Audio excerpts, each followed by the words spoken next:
It's been a long time, isn't it, since you've seen little old me with, as usual, bad hair. Got to try and fix that a little bit, make it a bit more permanent, if you know what I'm saying. But yeah, I've got the part going and everything else like that. Just on the left, I think you can see there. It's there somewhere. But either way, never mind about me. It's been a long time. I know I haven't done any bloody videos aside from that really long, well, that fairly long, but very, very, very popular meme video that has spread about the whole entire, well, not the whole entire thing, but at least 30,000 people have watched this, so thank you ever so much for all of that. But yeah, aside from yours truly, there's been a few changes as far as the Eurovision Song Contest going forward is concerned, and there certainly will be more announcements of changes come forth. And they sometimes say, as good old Sam Cooke wants to say, well, it's used to say for that matter, by the way, Google him, he's a very famous singer from the 60s and 70s and stuff like that. But to quote one of his songs, a change is gonna come. Oh, yes, it will. And today was one of those days. I mean, never mind the fact that on Wednesday we're going to get the announcement of whether it's going to be Vienna or Innsbruck for the actual hosting rights of Eurovision 2026. But also the day before that, a certain Israeli woman who used to be quite chunky, shall we say, but actually quite slim now, so fair play to her. She's going to be doing another prediction as to who is going to be, so that's going to be fun, isn't it? She's going to be announcing that tomorrow as things stand as far as this video is concerned, or Tuesday is concerned. But never mind about all of that, because they say sometimes change can be a good thing, but more often than not, it really isn't. And as far as my opinion is concerned, and I think for the majority of Eurovision fans out there, that is definitely not the case this time around. Because change is afoot as far as the actual logo is concerned. And yes, thanks to the fact that I've got a nice little green screen background again. Don't know what's going on with my microphone there. Need to fix that. But yes, the fact that I've got a nice little background, I've got this little thing going on about going, where go my hands? Anyway, never mind about that. Because, yes, this has happened. Buys that logo, and then there's that. Right, two things I'm going to mention here. I need to get my headphones on, or do I need to get my headphones on? But yeah, not right now. But yes, right, let's just get one thing out of the way. The 70th anniversary vibe, the United by Music slogan in terms of its font, and indeed the gradient sort of purpley, reddy, pinky background is very nice. All of it very nice, very elegant, and very much what Eurovision should be all about in terms of how it feels, right? Everything else about I like, aside from the logo itself.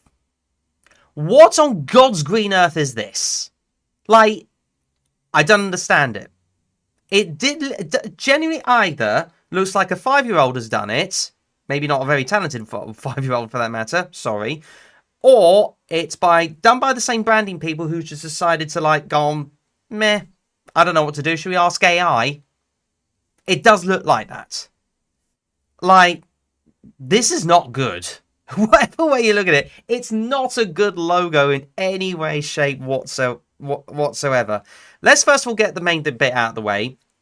And the fact that you got the actual Eurovision bit, mixed in with the heart. Well, first of all, at least they kept the heart. Thank goodness they have kept the heart. I think a lot of people were kind of worried they wouldn't keep the heart. I wasn't that worried myself because I thought they would keep it. A lot of people apparently have tattoos of the damn heart, so thank goodness for that. So at least they kept that. But no capital E at the beginning.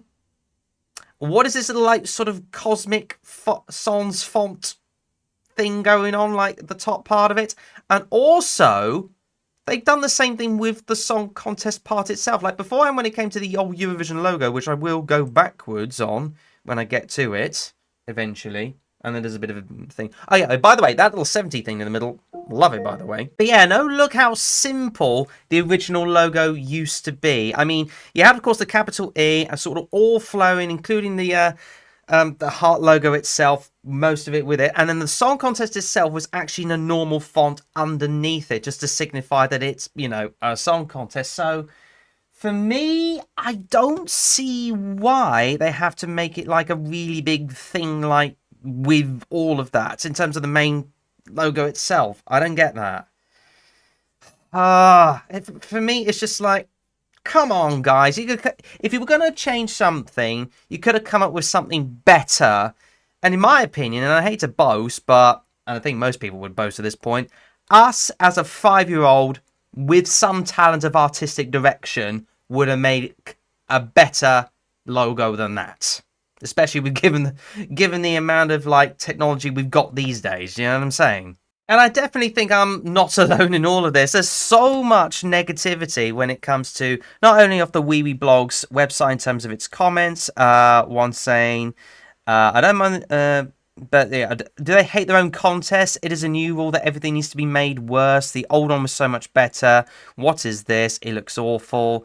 And stop forcing that fake slogan on people with United by Music. Well, I think Ari's a little bit over TT there, but you get what I mean. But possibly the most, important way to find out about bad mood is amongst, of course, the salty lot of Instagram, because dislike button. Why do we have to change this? Congratulations whoever made this logo, but in the nicest way possible, can we go back to the old one? If it ain't broke, don't fix it.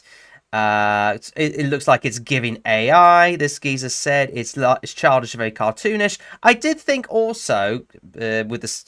Never mind about the sound. I do think that perhaps it looks very kid-like. Like that would be very suitable for the Junior Eurovision Song Contest rather than the actual adult one. Hey ChatGPT, can you generate a new logo? Make it look childish, close to the old one, but JSC coded.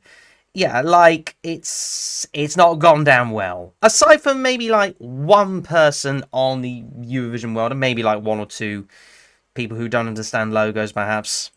And that is, of course, Lucy from Weeby Blog. She actually really likes it. I don't know why. It's just... It's bizarre. But, if we were going to get a petition to get out to get out in terms of like trying to change it back to the old logo, then that would be absolutely brilliant. But let's face facts here, ladies and gentlemen. I seriously doubt the EBU are going to be changing this back anytime soon. They're going to try and stick with it if they best they possibly can, unless, of course, they are actually willing to listen to the fans for once and change it back to the original logo, because it just doesn't look good for the EBU once again on this occasion. Never mind a certain country in being involved / not involved.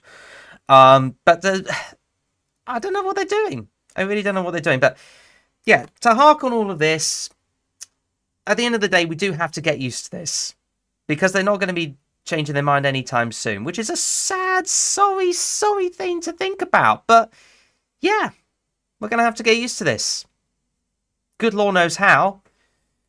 But yeah. We're in this together, Eurovision fans, as always. United by music, eh?